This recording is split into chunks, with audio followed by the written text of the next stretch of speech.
নমস্কার, আমি ববিতাজ রসে সবাইকে স্বাগতম। আজকে আমি রান্না করব মাছের ঝোল। সেটা হচ্ছে পাঁচফোড়ন বাটা দিয়ে, পাঁচফোড়ন, রসুন, পেঁয়াজ আর দুটো শুকনো লঙ্কা বাটা দিয়ে আজকে মাছের ঝোলটা করেছি। দুর্দান্ত স্বাদের একটা রেসিপি। চলো তাহলে দেখে নিই।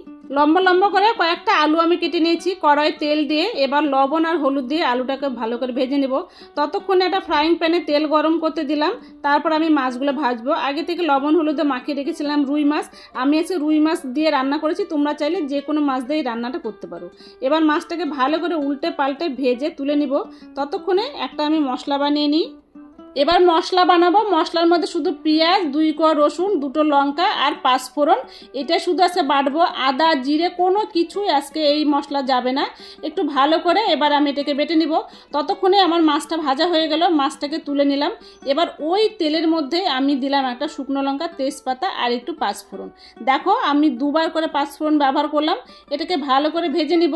তারপরে সেই যে বেটে রাখলাম মশলাটাও আমি দিয়ে দেবো। সঙ্গে দিয়ে দেবো অল্প হলুদ আর লবণ, আর দিয়েছি একটু কাশ্মীরি রেড চিলি পাউডার। এবার আমি মশলাটাকে ভালো করে ভেজে নেব। ভালো করে যখন ভাজা হয়ে যাবে, আমি যে আলুটা ভেজে রেখেছিলাম সেই আলুটাও ওর মধ্যে দিয়ে দিলাম।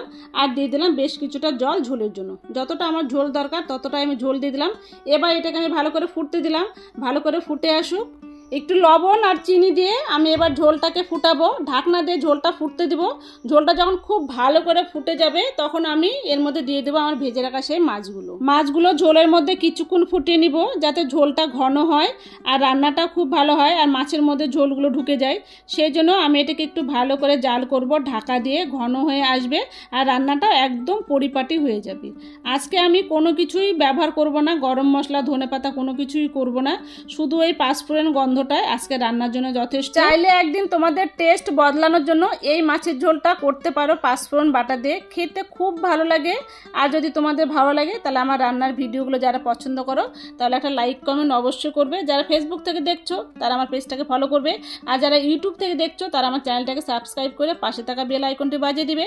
দেখা হবে খুব তাড়াতাড়ি। ততক্ষণ সবাই খুব ভালো থেকো, সুস্থ থেকো, এনজয় করো। Thank you.